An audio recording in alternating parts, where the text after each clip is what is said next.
السلام عليكم ورحمة الله وبركاته. الحمد لله والحمد دائما لله، والصلاة والسلام على رسول الله محمد بن عبد الله القائم بحقوق الله وعلى آله وصحبه ومن والاه وبعد. معاشر المسلمين, jana kwa taufiki ya Allah subhanahu wa ta'ala tulimaliza faslu fil ghusli, mlango unaozungumzia kuoga.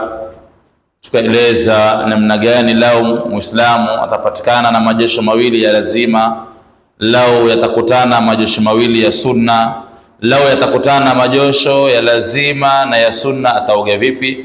Haya yote tulieleza na tukafafanua namna ulama ambao kwamba ni warathatul anbiya walivyotueleza. Leo mimbabi istifada, kwa mlango tu wa kujifaidisha sisi wenyewe wenye kuzungumza na sisi wasikilizaji, tungelipenda tu kabla tujaingia katika nawaqidhul udhu, ndio mlango ambao kwamba unaofuata, tungelipenda kujua mambo mawili kwa leo kwa uwezo Allah tabaraka wa taala, ili kesho Allah kitupa tawfiki tuingie katika zile nawaqidhul udhu. Jambo la kwanza ni maji ya aina ngapi ambayo yanayomtoka mwanadamu. Yani tukisema mwanadamu ni mwanamume na mwanamke, aliyo muislamu hata asiyekuwa muislamu.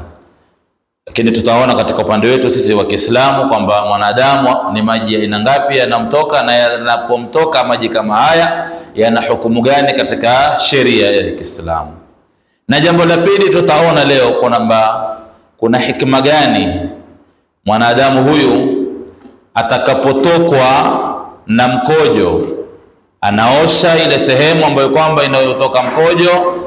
Lakini kwa nini mwanadamu huyu na sehemu ni ile ile akitokwa na maji ya uzazi, yani manii, inakuwa ni wajibu kwake yeye kuoga? Kuna hikma gani?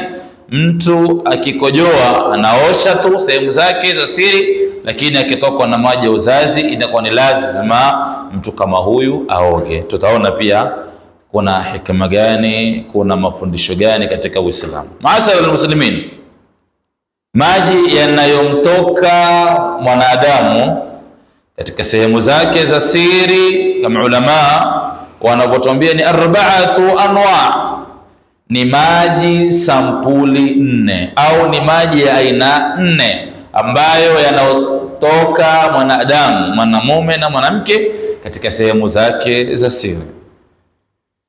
Maji ya aina kwanza ni albaul, kwamba haya ni maarufu, ni mkojo.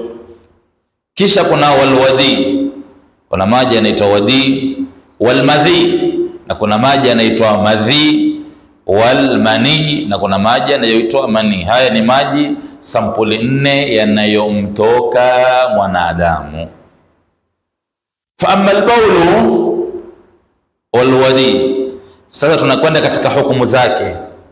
Mkojo na wadi, fa hukumuhuma wahidun, maji kama haya hukumu zake ni haya maji aina mbili, hukumu yake zote ni moja.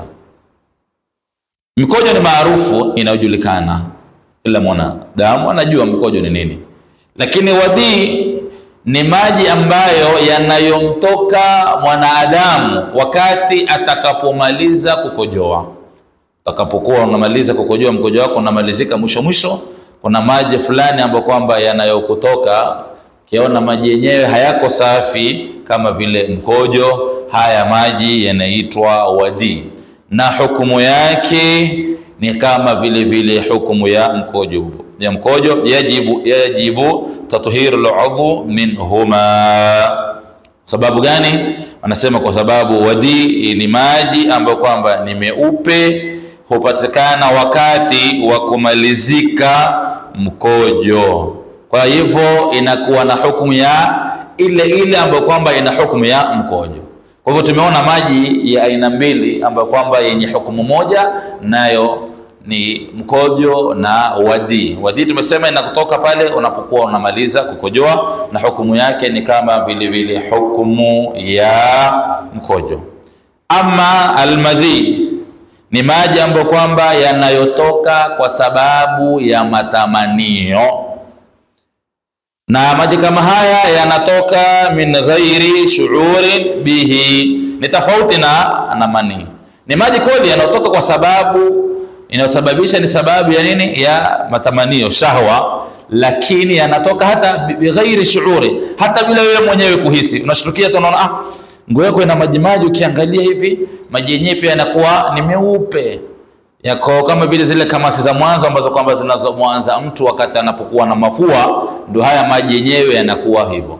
Au mara nyingine mtu hata pia akiwa na dhiki, utokea hata watu wengine, mtu akiwa kwenye mtihani, ile dhiki swali gumu, mara kashtuka papo maji yamemtoka, kigusagusa hivi na kotango yake na maji maji. Haya ni maji ndio inaitwa maji ya madhi. Au mara nyingine pia humtoka mtu akibeba kitu kizito, kibeba kitu kizito anashtukia kama kuna maji ambayo kwamba yamemtoka. Haya maji ni maji ya madhi, na hukumu yake haya maashara muslimin, hukumu yake ni vile vile ni kama hukumu ya mkojo, isipokuwa sasa inakuwa ni tofauti, kwa sababu inakuwa nafsi yako tayari imechafuka, na vile vile pia ile nguo ambayo kwamba uliyokuwa umeivaa pia.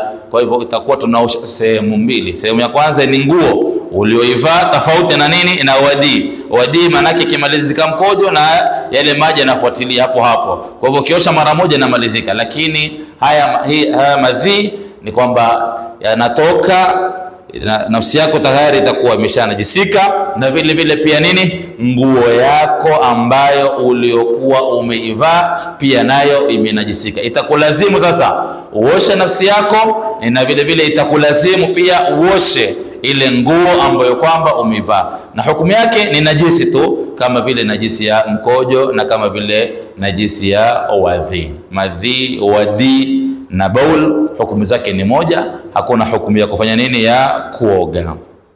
Ama mani ni maji ambayo yanayomtoka mwanadamu wakati anapokuwa na matamanio, na yatakapomtoka atayahisi kama yale maji yanafanya nini? Yanamtoka. Subhanallah, hata utakuta ikiwa mwanadamu amelala akaota, kama anavyotufundisha Mtume sallallahu alaihi wasallam, kwamba mmoja wenu akiota afanya tendo la ndoa akainuka akakuta kuna maji, italazimika afanya nini? Italazimika aoge. Subhanallah, malik al-ma'bud, ni kwamba mwanadamu hata ikiwa yuko katika usingizi wa hali ya juu, lakini akiota yuko yafanya tendo la ndoa, wakati atakapokuwa haya maji yatoka, ni lazima ataamka, kwa sababu yanatoka kwa nguvu sana. Mwili wote utahisi kwamba kuna maji yamefanya nini? Yametoka. Lakini mtu anaweza kalala akajikojolea na hata sishtuke, labda akaamsha lakini urongo. Katika maji ya uzazi, maji ya manii, ni lazima mwanadamu atayafahamu kwamba yale maji yanafanya nini? Yanatoka kwa sababu ya nguvu ambayo kwamba Mwenyezi Mungu Subhanahu wa Ta'ala aliyoweka katika maji kama haya. Kwa hivyo maashara almuslimin, tumeona kwamba maji ni sampuli ngapi? 4: mikojo, wadi, madhi na mani. Tukasema haya maji sampuli 3, mkojo na wadi na madhi, tutafanya nini? Tutaosha. Na ikiwa madhi yamekuingia katika nguo, utafanya nini? Utaosha nguo. Lakini katika mani tutafanya nini? Tutaoga, kama vile alivyotufundisha Rasulullah sallallahu alaihi wa alihi wasallam, na kama vile tulivyokumbushana wakati wa nyuma. Kwa hivyo tumependa tu kulieleza hili katika njia ya kuweza kukumbushana na kuelimishana na kukumbushana kwa yale ambayo kwamba tulikuwa tunayajua tumeyakumbuka, na yale ambayo kwamba tulikuwa tuyajui pia tumeyajua. Ni nini hikma ya sisi Waislamu kwamba tukitokwa na maji ya uzazi ni lazima tuoge? Lakini haya maji sampuli 3 mengine tuliyoyataja, na sehemu njia inayotoka ni njia hiyo hiyo ambayo kwamba inatoka maji hayo ya uzazi, kuna hikma gani? Jambo la kwanza ni kwamba tunafuata amri na sheria tuleletewa na Allah tabaraka taala. Hilo ndio jambo la kwanza. Bas ni kwa nini mfanya hivi? Kwa sababu Allah ametuamrisha. Kwisha, hiyo tushamaliza kesi. Hilo ni jambo la kwanza. Kwa mfano mathalan, mtu anaweza akakuuliza, ustadh, mimi nasikia kwamba mtu anakaa eda kwa sababu apate kujua kwamba katika uzao wake kuna kitu ama hakuna kitu. Lakini leo ulimwengu umeendelea, mtu anaweza kufanywa scan akaangaliwa kwamba ana mimba ama hana mimba, na pima katika vipimo kuhakikisha kwamba ana mimba ama hana mimba. Kwa hivyo kuna haja gani tena kukaa eda kama ashajijua kwamba yeye hana nini? Hana mimba. Hakuna lazima tena kukaa eda. Yesu endelee na maisha yake. Tutasema la. Tutasema kwamba katika kukaa eda kuna mambo mawili. Sawa? Kweli jambo la kwanza ni hilo la kujua kwamba uzao wako hauna kitu ili sipate kuchanganyikana, na jambo la pili ni kwa sababu ni ibada. Na kwamba hili ndio kubwa zaidi, hili la ibada. Hilo la kujua kwamba una mimba ni kama hivyo tulivyosema kwamba tushajua kwamba hauna mimba, haina tatizo, lakini wewe unafanya kwa kuwa hili ni nini? Ni ibada, ni amri kutoka kwa Allah tabaraka wa taala. Kwa hivyo na sisi pia katika manii tukawa ni lazima tuoge, lakini haya maji sampuli tatu, madhi, wadi na baul, ikawa hatuna lazima ya kuoga, ni kwa sababu ni amri kutoka kwa Allah tabaraka wa taala. Kisha vile vile ulama wanatuambia ni kwa sababu ya kuonesha uzuri na ukamilifu wa sheria ya Allah tabaraka wa taala, kwa sababu sheria ya Kiislamu ni sheria ambayo kwamba imekusanya ndani yake kuwasikitikia wanadamu ambao kwamba Allah tabaraka wa taala amewekea sheria kama hizo. Kwa mfano, leo ingelikuwa ni lazima kila mtu atakapokojoa aoge, hebu niambie wale ambao kwamba wenye matatizo ya kukojoa mara kwa mara, wenye kukojoa kwa siku na kukojoa mara ngapi wewe? Kila ukikojoa lazima fanya nini? Uoge. Kila ukikojoa lazima fanya nini? Uoge. Watu wasingelishikwa na pneumonia kwa kuoga, kwa kutumia maji kila mara, na mastima nao mabila ingelikuja juu kwa sababu ya kutumia mahita. Lakini maji ya manini, maji yanatoka kwa dharura tu, kwa muda maalumu ambao kwamba unaweza kukaa wiki, mwingine hata mwezi, mwingine hata miaka, hata na habari kabisa. Kwa sababu gani? Kwa sababu sheria ya Allah tabaraka wa taala kama anavyotuambia Allah, ala ya'lamu man khalaqa wa huwa al-latiful khabir. Hivi utaka kusema kwamba yeye Allah hawezi kuwajua nyinyi wanadamu ni lipi zuri kwa nyinyi, ni lipi baya, ni lipi lenye manufaa, ni lipi lenye madhara, akafanya nini? Akakosa kuwaletea, na lile madhara akakosa kuondoshea. Kwa hivyo kila alichotukia Allah tabaraka wa taala kina manufaa, na kila alichokiondosha Allah tabaraka wa taala kina madhara. Ndio Mwenyezi Mungu Subhanahu wa Ta'ala akawa hakutulazimisha kwamba kila tukioga tufanye nini, kila tukikojoa lazima tufanye nini, tuoge, kwa sababu hili ni jambo linalotokea mara kwa mara. Jambo la pili. Jambo la kwanza tumesema kwa sababu ni sheria kutoka kwa nani? Kwa Allah. Jambo la tatu tumesema kwa sababu ya huruma ya Mwenyezi Mungu Subhanahu wa Ta'ala, kwa sababu hili lenye kupatikana kila mara na hili lenye kupatikana kwa wakati mpaka wakati. Na jambo lingine ulama wanatuambia ni kwa sababu maji ya uzazi yatakapotoka unakuwa ni mwili mzima ambao kwamba unaoshiriki katika kuyatoa maji kama yale, kwa sababu mwili mzima unahisi kwamba kuna kitu kimefanya nini, kimetoka, kwa sababu zile nguvu ambazo kwamba zimetumika. Ndio maana Mwenyezi Mungu Subhanahu wa Ta'ala akatuwekea kufanya nini, kutuwekea sisi kuoga, na wanatuambia kule kuoga inakuwa ni sababu ya kurudisha mwili wako katika nishati. Angalia hata Mtume sallallahu alaihi wasallam anasema, ikiwa mmoja wenu amefanya tendo la ndoa mara kwanza, ataka tena kurudi tena kufanya nini, tendo la ndoa, Mtume anatuhusia tufanye nini? Anatuhusia tuoge mwanzo. Oga, kwa sababu mwili utapata kurudi katika nini, katika nishati. Kwa hiyo kumbe ile maji yatakapotoka, ule mwili wako kama unashikwa na uvivu, unanyongonyewa, unakuwa kidogo kama umelemaa. Sawa? Kwa hivyo ili kurudisha katika nishati yake ule mwili, ndio Mwenyezi Mungu Subhanahu wa Ta'ala akatutaka tufanye nini? Akatutaka tuoge. Na hikma nyingi ambazo kwamba ulama rahimahumullah walizotuelezea ni kwa nini tunaoga wakati tunapotokwa na maji ya uzazi, na kwa nini hatuoge katika tunapotokwa na haya maji aina nyingine ambayo kwamba tuliyoyataja. Mwenyezi Mungu Subhanahu wa Ta'ala tujalie min alladhina yastami'una alqawla fayattabi'una ahsana, wa sa'adallahu awqatakum ila al-liqa. Shukran, jazakumullahu khair.